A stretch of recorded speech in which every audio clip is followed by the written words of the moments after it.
ஆண்டவர் வழியாக நிலையான வாழ்வு வேண்டும் என்பவர்கள் சொல்லுங்கள், பிரைஸ் தி லார்ட். நிலையான வாழ்வு வேண்டும் என்பவர்கள் பிரைஸ் தி லார்ட். நிலையான வாழ்வு வேண்டாம் என்று சொல்பவர்கள் பிரைஸ் தி லார்ட். ஓகே, அப்போ இப்போ புரிஞ்சுறீங்க சின்ன ஃபார் என்ன கேட்பார் அப்படின்னு சொல்லிட்டு அவங்களுக்கு புரிஞ்சு போச்சு. அதனால் அடுத்துட்டு வரும்போது மாற்றிடுறேன் அதை. இயேசுவுக்குள் பெரிய மாணவர்களே, முன்னுரையிலே கூறியது போல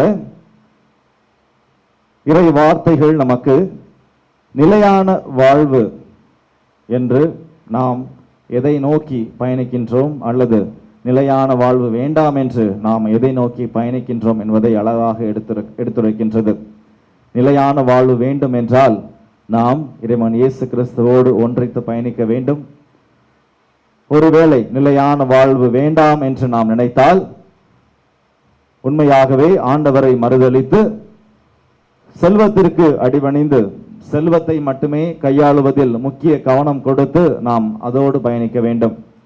ஆக இந்த இரு பதவிகள், ஒன்று பணம், இன்னொன்று ஆண்டவர், இந்த இரண்டுக்கும் நாம் யாருக்கு அடிமையாக இருக்கின்றோம் என்பதில் முக்கிய கவனம் செலுத்த வேண்டும். ஏனெனில் இன்றைய காலகட்டங்களில் நாம் உண்மையாகவே ஆண்டவருக்கு பணிவிடை செய்கின்றோமா என்று எண்ணி பார்க்கின்ற பொழுது பலவிதமான நேரங்களில் அது கேள்விக்குறியாகவே மாறிவிடுகின்றது.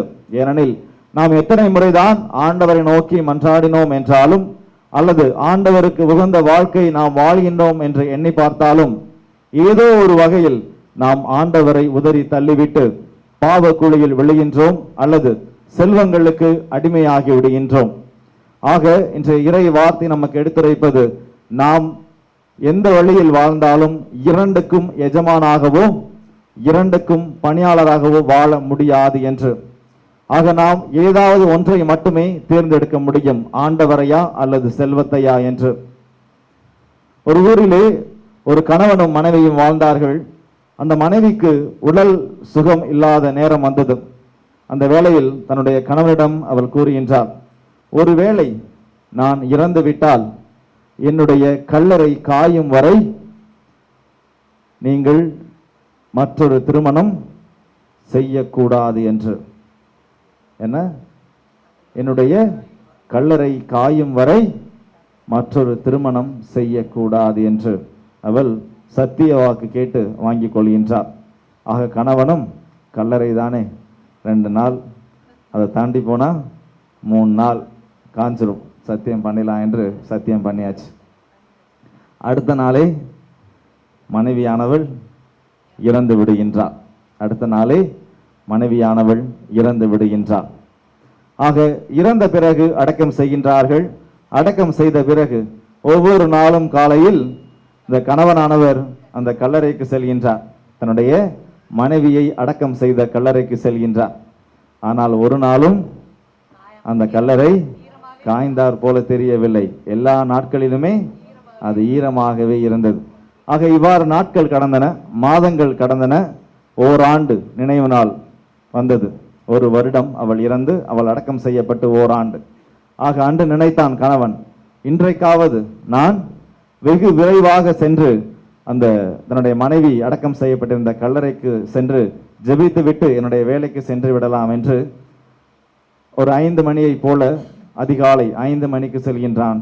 அங்கு அந்த மனைவியின் தம்பி தண்ணீர் தெளித்துக் கொண்டிருக்கின்றான் கல்லறையில். ஆக தினமும் 5 மணிக்கு அந்த தன்னுடைய மனைவியின் தம்பி தினமும் தண்ணி ஊற்றிக்கொண்டே இருந்திருக்கின்றான். ஆக இந்த கணவனானவன் 7 மணியோ அல்லது 8 மணிக்கோ வேலைக்கு செல்வதற்கு முன்பாக வருகின்ற வேளையில் கல்லறை எவ்வாறு இருந்தது? ஈரமாகவே இருந்தது. ஆக ஒரு நாளும் அது காயவில்லை.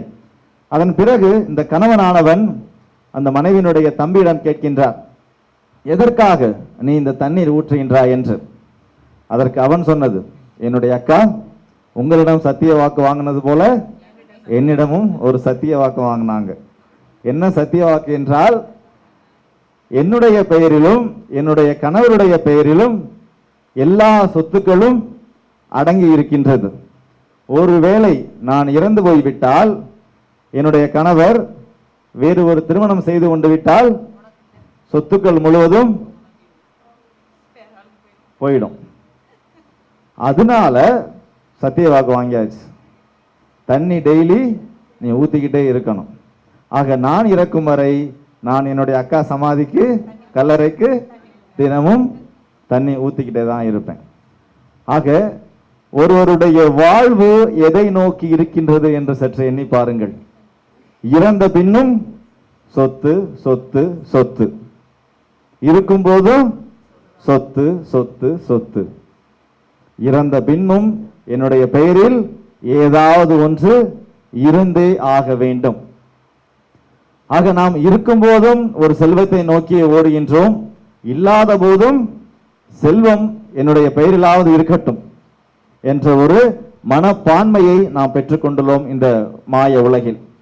ஆக நாம் எதற்காக வாழ்கின்றோம்? செல்வத்திற்காகவா அல்லது ஆண்டவருக்காகவா என்று எண்ணி பார்க்கையில் நமக்கென்று பலவிதமான பொறுப்புகள் நம்முடைய அன்றாட வாழ்க்கையில் கொடுக்கப்பட்டிருக்கின்றது. இது ஒருவேளை கணவன் மனைவிக்கு கொடுத்திருக்கலாம், மனைவி கணவனுக்கு கொடுத்திருக்கலாம், இருவரும் இணைந்து பிள்ளைகளுக்கு கொடுத்திருக்கலாம், பிள்ளைகள் அனைவரும் இணைந்து தங்களுடைய பெற்றோர்களுக்கு கொடுத்திருக்கலாம்.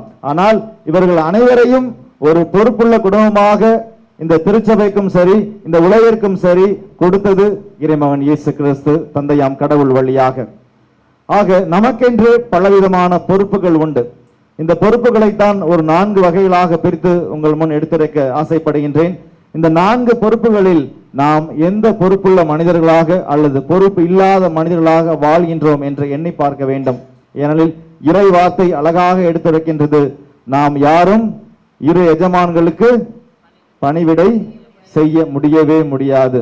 ஆக ஆண்டவருக்கும் செல்வத்துக்கும் செய்ய முடியாது, மாறாக ஆண்டவருக்கு இல்லையே செல்வத்துக்கு நாம் அடிமையாக இருக்கலாம் அல்லது பணிவிடை செய்ய முடியும் என்று கூறுகின்றது.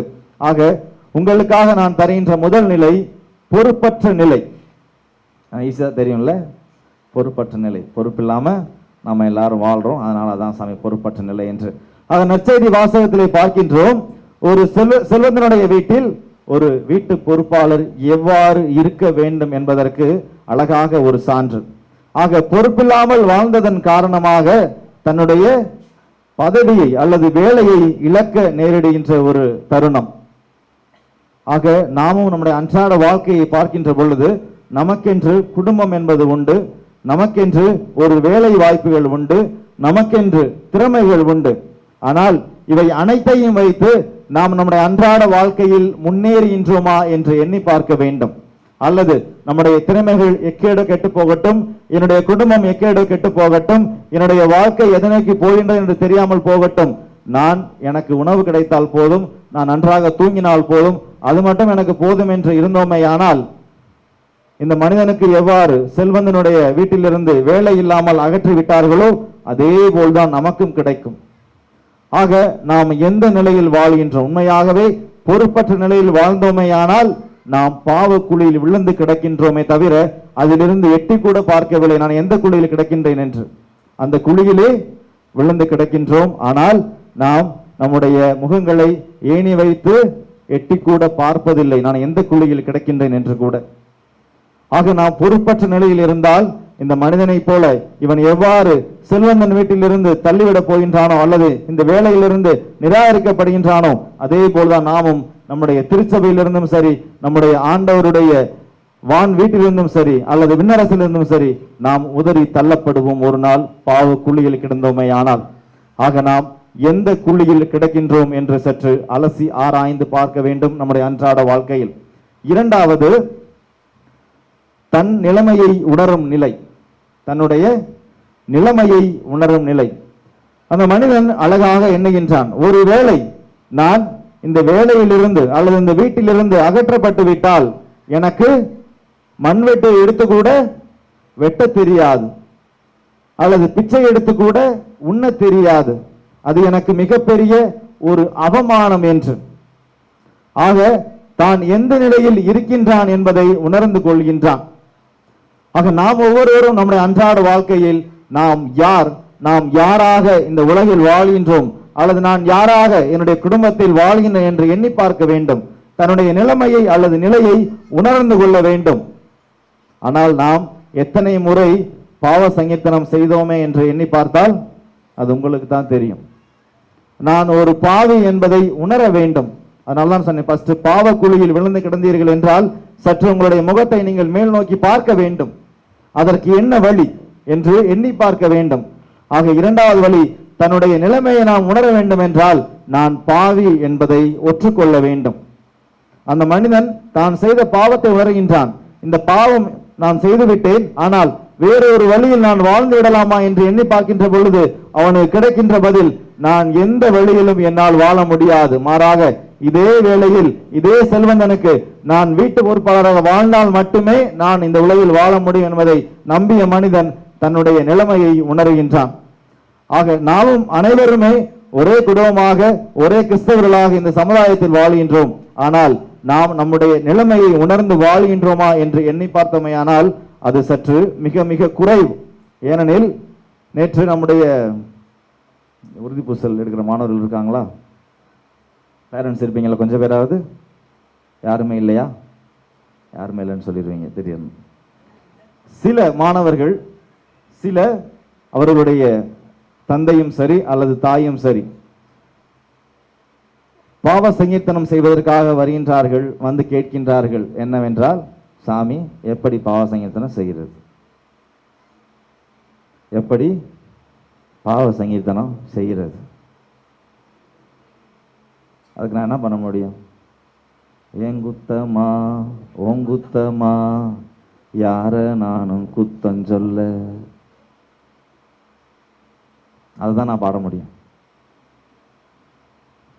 அப்ப நான் கேட்டேன், நீங்கள் பாவ சங்கீர்த்தனம் செய்து எத்தனை நாட்கள் என்று கேட்டேன். அவன் சொன்னாங்க, நான் புதுநன்மை எடுக்கும்போது செஞ்சது சாமி. நல்ல வேலை, ஹார்ட் நிக்கல, உயிரோடு இருக்கிறனால தான் இங்க வந்து நிற்கிறேன். ஆக நாம் எந்த நிலையை உணர்ந்து வாழ்கின்றோம் என்று எண்ணி பாருங்கள். தன்னுடைய நிலை எந்த அர்த்தத்தில் இருக்கின்றது, அல்லது தன்னுடைய வாழ்வு எந்த அர்த்தத்தில் இருக்கின்றது? ஒரு பாவ சங்கீர்த்தனம் செய்து பல வருடங்கள் ஆகிவிட்டது. ஆக நான் யார் என்று எப்பொழுது உணர்ந்து கொள்ள முடியும்? நான் பாவி என்று எப்பொழுது என்னால் உணர முடியும்? சற்று சிந்தித்து பார்க்க வேண்டும். ஒவ்வொருவருமே, நானும் சரி நீங்களும் சரி, ஒவ்வொருவரும் அனுதினமும் பாவங்கள் செய்கின்றோம். உடனே ஃபாதர்ஸ் எல்லாம் செய்ய மாட்டோம், ஃபாதர் செய்வோம், சிஸ்டர் செய்வோம், எல்லாருமே செய்யறோம், அனுதினமும் பாவங்கள் செய்கின்றோம். ஆனால் நாம் அதை உணர வேண்டும்.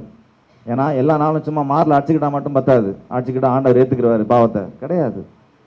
நீங்கள் உங்களுடைய மனதில் சிந்தித்து பார்க்க வேண்டும். உண்மையாகவே நான் இந்த பாவம் செய்தேன், என்னுடைய பாவத்தை ஏற்றுக்கொண்டு எனக்கு முழுமையான மன்னிப்பு வேண்டும் என்று நாம் ஜெபிக்க வேண்டும்.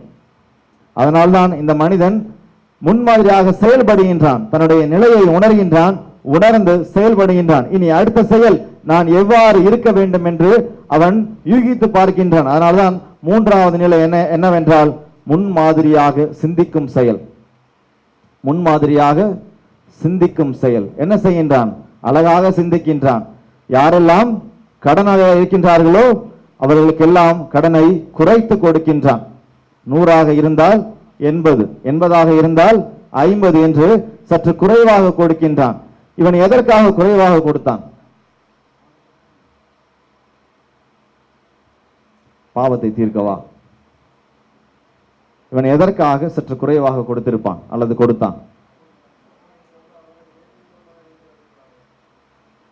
கரெக்ட். ஒருவேளை மீண்டும் இதே தவறை இவன் செய்தால், இந்த செல்வந்தன் இவனை அந்த வீட்டு பொறுப்பில் இருந்து வெளியேற்றினால், இவன் தஞ்சமடைய இந்த நண்பர்கள் இருக்கின்றார்கள்.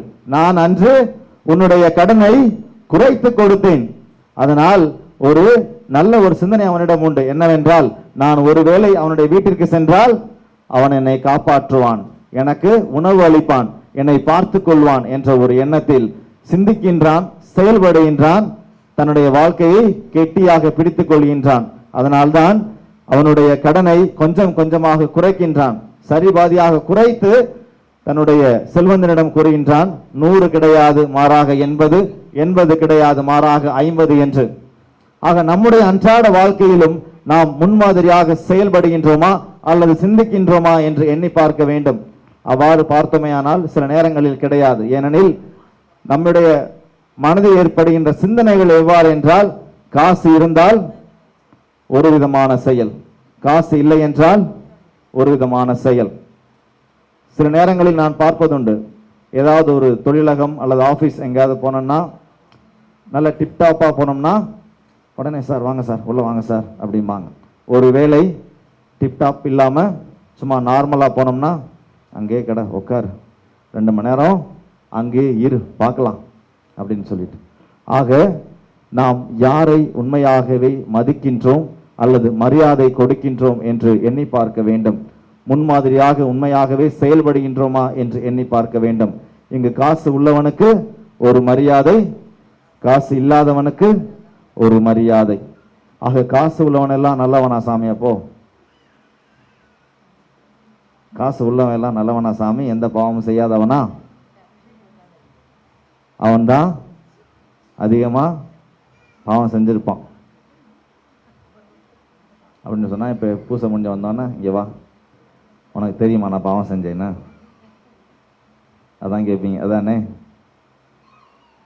ஆக நான் யாரையும் குறை கூறவில்லை, மாறாக பணம் வைத்திருந்தாலும் சரி பணம் வைக்காவிட்டாலும் சரி மனிதன் மனிதன்தான். அவன் கடவுள் சாயலாக படைக்கப்பட்டிருக்கின்றான், கடவுளின் குழந்தையாக இந்த மண்ணில் வாழ்கின்றான். ஆக நாம் அனைவருமே முன்மாதிரியாக செயல்படுகின்ற பொழுது அனைவரையும் ஏற்றுக்கொள்கின்ற மக்களாக நாம் வாழ வேண்டும். அதனால்தான் அன்பிற்கு அன்பு, பாசம், காதல், நேசம் என பலவிதமான வார்த்தைகள் உண்டு. இவை அனைத்துமே ஒரே விதமான எண்ணங்களை தான் குறிக்கின்றது. அதே போல்தான் பணத்துக்கும் வச்சுட்டான். என்ன? காசு, பணம், துட்டு, மணி. நான் மணி பாடல, நீங்க உடனே மணி மணின்னு போயிட்டீங்க. ஆக அனைத்திற்குமே ஒரு ஆப்போசிட் ஒரு நிலையை நாம் ஏற்படுத்தி கொண்டுள்ளோம் இந்த உலகில். ஆக பாசத்திற்கு எடுத்து பார்த்தால் உடனே பணம், அடுத்து நேசம் என்றால் உடனே மணி. ஆக எல்லாவற்றிற்குமே ஈடாக ஒன்று இருக்கின்றது என்றால் இந்த செல்வம் தான். ஆக நாம் செல்வத்திற்கு முன்னிலை கொடுக்கின்றோமா அல்லது மனிதர்களுக்கு முன்னிலை கொடுக்கின்றோமா என்று எண்ணி பார்க்க வேண்டும். ஆனால் நம்முடைய அன்றாட வாழ்க்கையை பார்க்கும்போது நான் சொன்னது போல, எடுத்துக்காட்டு சொன்னது போல, பல இடங்களில் நாம் யாரை முன்மாதிரியாக நிறுத்துகின்றோம் என்றால் பெரியவர்களை அல்லது பணம் படைத்தவர்களை. ஆனால் சாதாரண மக்களை சில நேரங்களில் நாம் உதறி தள்ளி விடுகின்றோம். ஆனால் அவ்வாறு வாழக்கூடாது என்பதைத்தான் இந்த பொறுப்பாளர், வீட்டு பொறுப்பாளர் நமக்கு எடுத்துரைக்கின்றார். கடைசியாக நாம் பார்க்கின்ற பொழுது கடைசி நிலை என்னவென்றால் புது வாழ்வுக்கான ஒரு நிலை. 4வது நிலை என்னவென்றால் புது வாழ்வுக்கான ஒரு நிலை. முதல் நிலையை பார்த்தோம். இந்த செல்வந்தன் தன்னுடைய பொறுப்பாளரை வேலையிலிருந்தே தூக்கிவிட நினைத்தான், வேலையிலிருந்தே அகற்றிவிட நினைத்தான். ஆனால் கடைசியாக என்ன சொல்கின்றான்? அழகாக சிந்தித்து செயல்பட்டாய், ஆக தொடர்ந்து அதே பணியை நீ செய் என்று. ஆக அவன் சிந்தித்து செயல்பட்டதால் அவனுடைய பணியானது அங்கு நிராகரிக்கப்படவில்லை, மாறாக சற்று உயர்த்தப்பட்டு மீண்டும் அதே பணியை நீ நம்பிக்கையோடு செய்யலாம் என்ற ஒரு மனப்பான்மையை அவனுக்கு கொடுத்தது. அதே போல்தான் நாம் நல்ல ஒரு பாவ சங்கீர்த்தனம் செய்து நம்முடைய பாவங்களை எல்லாம் ஏற்றுக்கொண்டு நாம் கடவுளுக்கு முன்பாக ஆண்டவரே நான் பாவி என ஒப்புக்கொண்டு முழுமை அடைந்த மனிதனாக, புது வாழ்வு அடைந்த மனிதனாக வாழ்கின்ற பொழுது நாம் ஒரு புது நிலைமையை ஏற்றுக்கொள்கின்றோம், அல்லது ஒரு புது பொறுப்பாளராக நம்முடைய வாழ்க்கையிலும் சரி நம்முடைய குடும்பத்திலும் சரி நாம் மாறுகின்றோம். அதனால்தான் முதல் வாசகத்தில் அழகாக பார்க்கின்றோம், யாரெல்லாம் ஏழையர்களை வெறுத்து ஒதுக்கி பணத்திற்காக அல்லது செல்வத்திற்காக அடிமையாக்குகின்றார்களோ அவர்களை ஆண்டவர் வெறுக்கின்றார் என்று, அவர்களை ஆண்டவர் வெறுக்கின்றார் என்று. ஆனால் மீண்டும் பார்க்கின்றோம், யாரெல்லாம் பேராசை படைத்த மக்களாக இருக்கின்றார்களோ அவர்களையும் ஆண்டவர் விரும்பவில்லை என்று முதல் வாசகத்திலே பார்க்கின்றோம். பிறகு 2ஆம் வாசகத்திலே பார்க்கின்றோம், முதல் கூற்று அழகான ஒன்று, அடுத்தவர்களுக்காக நீங்கள் ஜெபியுங்கள், அடுத்தவர்களுக்காக நீங்கள் மன்றாடுங்கள் என்று. இங்க இருக்குங்க, எத்தனை பேர் அடுத்தவர்களுக்காக மன்றாடுறீங்க, ஜெபிக்கிறீங்க? சொல்லுங்க. நாங்களாம் நல்லவங்க சாமி, ப்ளீஸ் எங்களை ஏத்துக்கிறேங்க. அடுத்தவர்களுக்காக எத்தனை பேர் இங்கு ஜெபிக்கின்றோம், எத்தனை பேர் மன்றாடுகின்றோம், அல்லது அவர்கள் செய்த பாவங்களுக்காக நாம் கடவுளிடம் எத்தனை பேர் ஆண்டவரே எனக்கு எதிராக அவன் பாவம் செய்து விட்டான் அல்லது அவள் பாவம் செய்து விட்டால் அவளுடைய பாவத்தை அல்லது அவனுடைய பாவத்தை மன்னியும் என்று நாம் எத்தனை பேர் முழுமையாக ஜெபிக்கின்றோம் என்று எண்ணி பார்க்க வேண்டும். இப்பெல்லாம் கை தூக்குனீங்களா? அடுத்தவங்களுக்காக ஜெபிச்சோண்டு. இன்னொரு கேள்வி கேட்கிறேன், சொல்லுங்க பதில். இப்ப நல்லா தெரியும். இங்க எத்தனை பேர் கணவன் மனைவியாக இருக்கின்றீர்களோ, ஒருவேளை நமக்கு அடுத்த ஜென்மம் என்பது கிடையாது, ஒருவேளை அடுத்த ஜென்மம் என்ற ஒன்று இருந்தால் இதே கணவரை நான் அடுத்த ஜென்மத்திலும் ஏற்றுக்கொள்வேன். தூங்குங்க. இதே மனைவியை நான் அடுத்த ஜென்மத்தில் மனைவியாக ஏற்றுக்கொள்வேன். தூங்குங்க.